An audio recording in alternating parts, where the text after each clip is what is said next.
Hello, welcome to StackGenius, the podcast for data-driven investment professionals. I do hope you have a fabulous day wherever you are today. And I know that Ablordi Ashikbi also has a fabulous day in Chicago, I think today, right? Yeah, in Chicago, it's cold, but otherwise fabulous. Very good.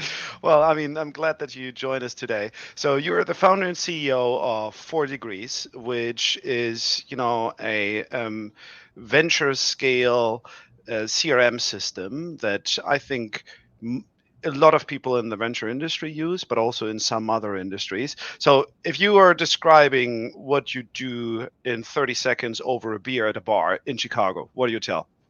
Yeah, I typically tell people 4 degrees does two things. The first is very much what you've described, which is industry specific CRM, primarily focused on the private markets. So think private equity, venture capital, other similar industries where the private market transaction process is at the forefront. Tends to be Mhm. very different than that of your standard sales CRM, and so needs a different set of tooling in order to be able to accomplish the goals of those firms. The Mhm. second is what we call relationship intelligence. So essentially helping the team understand and maximize the network of the firm to accomplish its core goals, whether that's sourcing and raising from LPs to finding interesting investing opportunities to ultimately winning those deals and helping those companies grow and succeed. That's super helpful. Um, I mean, can you make that a little more specific and explain to us, what does your CRM do, and also, how does relationship intelligence work with 4 degrees? Yeah. So, in terms of the CRM components of what we do, most people would think of that in terms of being able to track and manage different sorts of distinct processes that these firms care about. Typically, Mhm. those are things like deal flow management. So, as companies come into the team's investing orbit, how do they organize and collaborate on which investment opportunities they want to move further in the process with versus the ones that they want to pass on? How do they keep that institutional memory and history of the deals that they've looked at over time and be able to run analytics to better improve and understand their performance? Mhm. Similarly, you can do that sort of work with fundraising activity as well. So, as you are raising fund one, fund two, fund three, which LPs are where in the process of making investment commitments, how large might those commitments be, and being able to, again, run analytics to understand and improve that performance as well, is largely what I would consider to be in the industry specific CRM component of what we do. The relationship intelligence component of what we do takes also a few forms. One is identifying and uncovering connectivity to companies that are of interest. Oftentimes, it's a sourcing component. So, hey, I heard about this company. I think it's interesting. How do I find a connection path to them that we can use to begin a conversation rather than firing off a ton of cold emails and hoping one converts? Similarly, you might do that to help a portfolio company that's trying to break into a prospective large customer. So, hey, I'm trying to sell to Procter and Gamble's marketing department. Does the venture firm that I operate with have some sort of connectivity to that organization? What is it? Mhm. Who is that connection? How strong is it? Are the sorts of questions that 4 degrees can help answer. We also augment that by searching the world for news and information about people and companies. So think, for example, identifying that maybe the CMO you thought you knew at Procter and Gamble no longer is there. They actually moved to a different large CPG conglomerate, and so as soon as we detect that sort of information, we surface it up to our customers so that way they're either A, able to use that as a mechanism to reconnect with that person, rebuild the relationship, or B, potentially identify new opportunities to go work with new companies. Like, for example, the fact that that CMO moved to that new organization and there's a pre-existing relationship there might Mhm. mean that that new company that they moved to is now a potential prospect that wasn't there before. So a few different examples that hopefully ground those two components. Yeah, I like what you're describing, and I know that people like the enrichment part and the automation behind it or around it, but also there it can mean very different things in different tools. So, can you maybe show us a little bit, how it would work within 4 degrees? Yeah, sure thing. So we have a little bit of a presentation here, so maybe we can dive into Right. that to help There we ground go. this. We've talked a little bit about this. I'll give a very short preamble to maybe ground how this all looks in practice. Mm. So, very high level, the way we think of the world is like the private markets are very much helped by great process. That's a lot of the CRM components we were just describing. So, whether it's the ability to scale as a team grows, following through on opportunities, whether those be with LPs or with prospective investment opportunities, and ensuring the great ones don't fall through the cracks, as well as just being efficient with your time. Most funds that we speak with tend to be understaffed relative to the amount of activity that's coming their Right. way. And so without tools that help them be efficient, they tend to have to spend a lot of time on non-value add activities, which only kind of increases that burden. And so we think great software can help accomplish great process. But fundamentally, we think a lot of private market success is driven by relationships across all those dimensions we were describing before: raising, Agreed. sourcing, picking and winning those opportunities, and supporting those companies once the investment's made. And so we think of our software as trying to help our customers accomplish these sorts of activities, both on the process side and on the relationship side. Now, how that operates or how that looks in practice.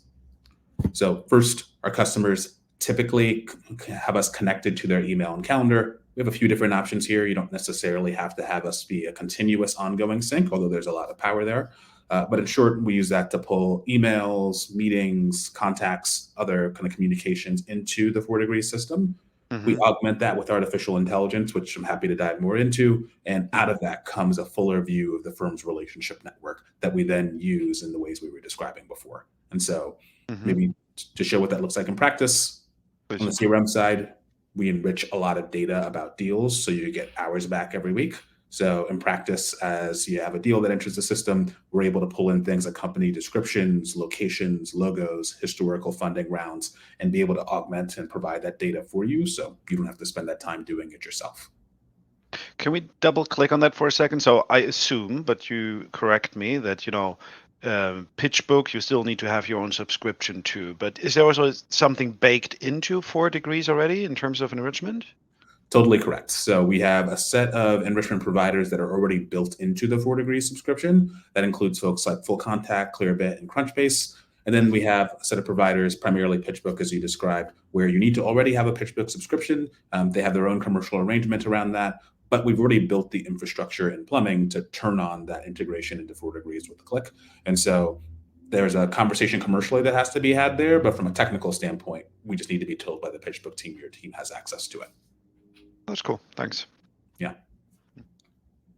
Cool. And so again, from a CRM side, as you can see here, easily allows you to visualize the current deals the team's actively looking at, where they are in process. All this is meant to be easily changeable. So the fields you see, the columns are ones that you can modify on your own. Doesn't require you to go to customer success to have to make modifications that fit your team's exact process. But we do come out of the box with a bunch of templates that are already pre-built for the industry. It's helpful. As we go further down that path, as a result of being plugged into email and calendar, understanding who the team knows and is connected to, we also make it possible for you to stay on top of and maintain critical relationships with folks like referral sources. Primarily helps you source new opportunities from those referral sources. And so in a case like this, what you might say, we do oftentimes see this, particularly in the private equity domain, but also in venture. People might say, hey, we are tiering out the folks who send us great referrals, and we want to make sure for those referral sources that we have a good coverage strategy in place. We want to say, hey, we want to make sure we're talking to our tier one referral sources once every 3 months, or tier twos once every 6 months. Because our product is plugged into email and calendar, we know when the last point of communication was with those people. We can automatically track that. Doesn't require any manual data entry. And so paired with that sort of cadencing strategy we just described, it allows us to automatically detect when you're overdue to reach out to those people, given the timeline that makes sense for them, and then flag that to whomever's running point in that relationship with the team to be able to go and build on that relationship, ensure that you're ultimately getting the deals you want from those folks. I like that. I think 2 slides back, you said, you can tie it in with your email, but you also, hinted at there's another option than just tying it into email. What's that about? Yeah, so we have different customers who have different levels of comfort as to having something continuously syncing into their inbox. And we try to give our customers a lot of control as to what we pull and in what situations we pull. That goes everything from saying, hey, I don't want this continuously syncing at all, and I want to select individual emails to come into 4degrees. That's possible via our Chrome extension and Outlook add-in, to being more specific as to the kinds of emails that they want automatically synced in. So you might say, for example, any email that comes from these domains should not show up in 4degrees, for example. Or it's fine if you pull the emails, but only pull the to, the from, and the timestamps, not the underlying actual content of the communication. Those are also kind of settings we have in the system that allow you to get the right balance of automation and visibility while also privacy and control. I can imagine people like that actually. So, and can you configure that per user, or only on a tenant level, or what's the granularity of that? Yeah, it depends on the specific setting in question. Hmm. For things like being able to select individual emails versus having email syncing as a whole, individual users can control that. Similarly, they can select if they want the metadata, the communication, or the full text to come in. That's something an individual user can control. Things like domain level settings around, I only want emails to come in from this domain versus not this domain, tend to be more on an organization. Yeah, understandable. Okay, Yeah, awesome. Thanks. for sure. Now, because we have this understanding of who the team knows and is connected to, we can also do things like help you surface warm connection paths to people and companies that are of interest. This is oftentimes very useful in a sourcing context. So if you hear about a company that you think is potentially interesting through the network and you don't have any direct connections you're aware of, you can run that search in 4degrees, or in the example we're showing here, go directly to the company's website, and using our Chrome extension, we can surface to you all the people your team knows that either are at that company today or used to be at that company or investors in that business or seem to be otherwise related, such that you can use that as a pathway to begin a conversation with that company and ultimately, hopefully, add them to the pipeline of interesting opportunities to look at. I mentioned this was a Chrome extension. It's worth knowing that that works on any Chromium-based browser, so not just Chrome. If you're a Brave user, if you're a Microsoft Edge user, you're also included in that population. So, not to get too operational, but this slide is showing a website, and then it has the extension. So it pulls the URL, it looks at, what's your connection to there. The same, would that also work if you're on a LinkedIn profile or on, where would it work as well? So website and LinkedIn, I assume, right? Yeah, so technically three places. Hmm. So first two you've already got. So company website. You're here. There's the example we're showing. Similar on a LinkedIn page. We can do that both for an individual person on LinkedIn as well as a company profile on LinkedIn. And then the third is actually for folks who are Gmail users within the Gmail inbox. So think opening an email from a person. We're able to show you, if you already know this person today, kind of the history of your prior interactions, role information, if they're tied to any deals you're working on, that sort of thing. And if they're totally brand new, we'll just give you a profile of them with the ability to decide if you want to include them in your 4degrees population or not. Check. All right, thanks. Sure. Now, because we also have that view of who the team knows and is connected to, we go and search the world for news and information about those people and those companies and try to surface them to you. That includes everything from detecting that, hey, this person's been involved in a transaction, as described before, the job change case, person moved from company X to company Y.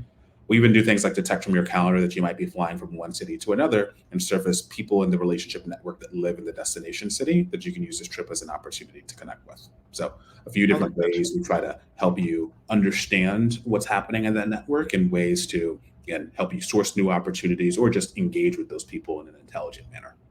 I need that for my friends, not only for my business, actually. I always forget to, get in contact with them. Yeah, you're not the first person who said that, for sure.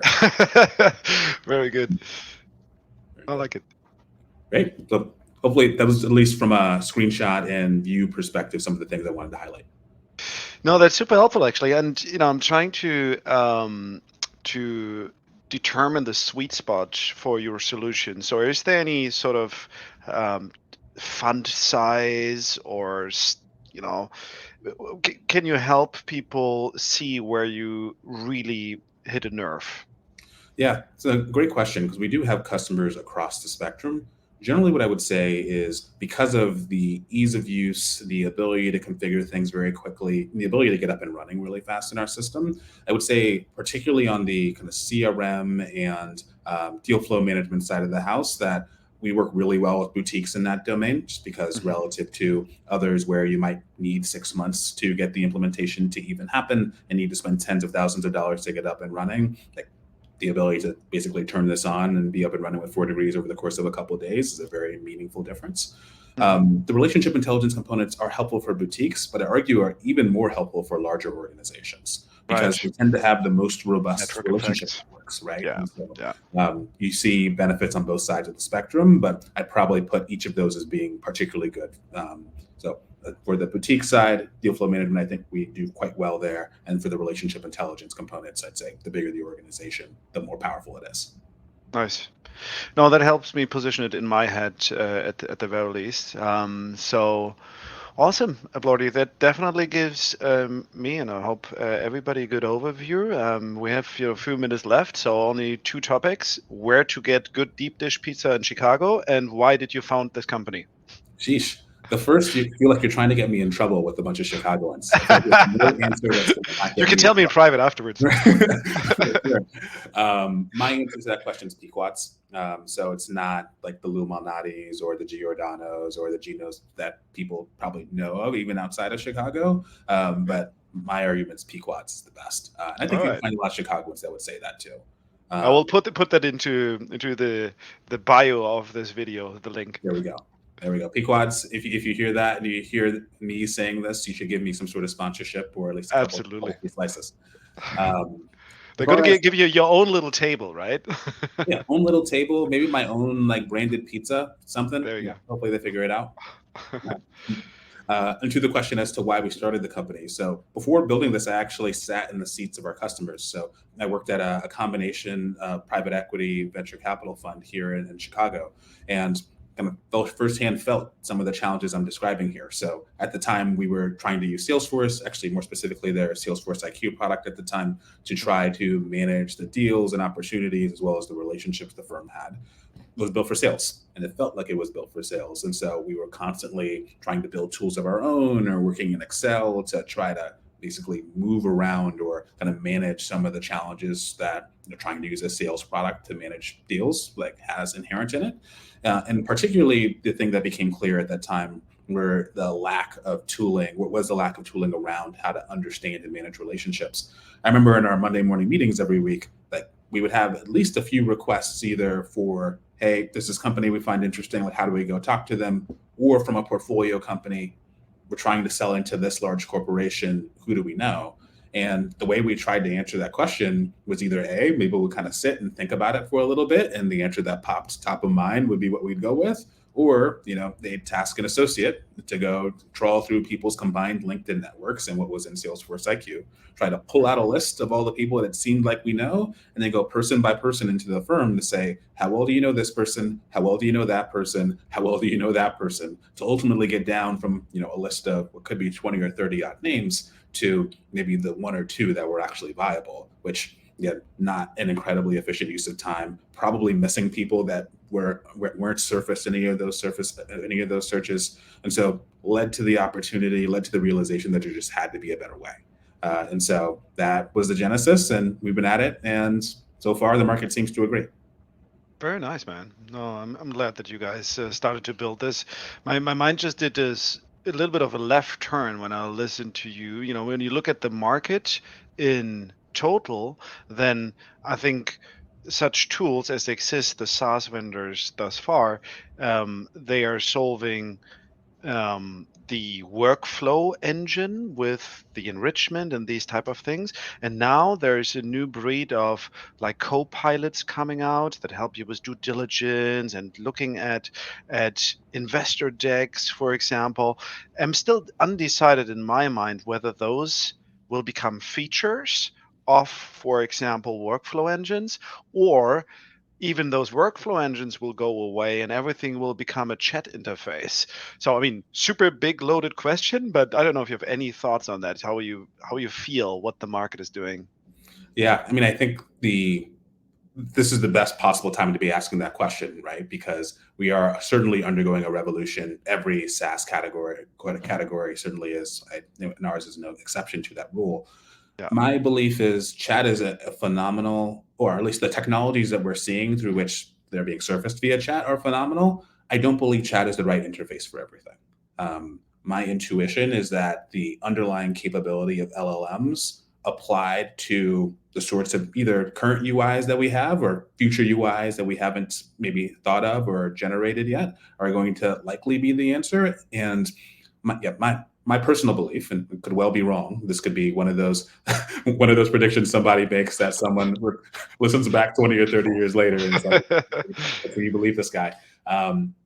My intuition is that chat is great for particular use cases, but there are so many others where the information kind of understanding, density capture that you get from a user interface that we're all used to using is much more powerful.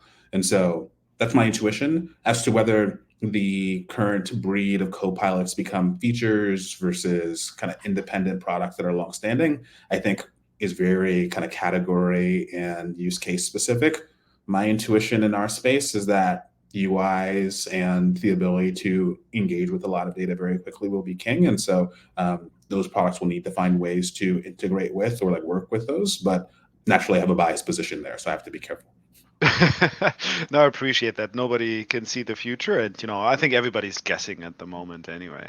Mhm. So, yeah, I really appreciate the time that you spent with us, Blordy. Fabulous product. So if people are interested to learn more, they should get in contact with you folks on our website. And everything else we take from there. I'm going to make dinner now. It's not going to be a deep dish pizza, but a German bratwurst. So equally good, I hope. And I wish you all the best and speak to you. Likewise. Thank you so much for the time. All right. Bye now. Bye.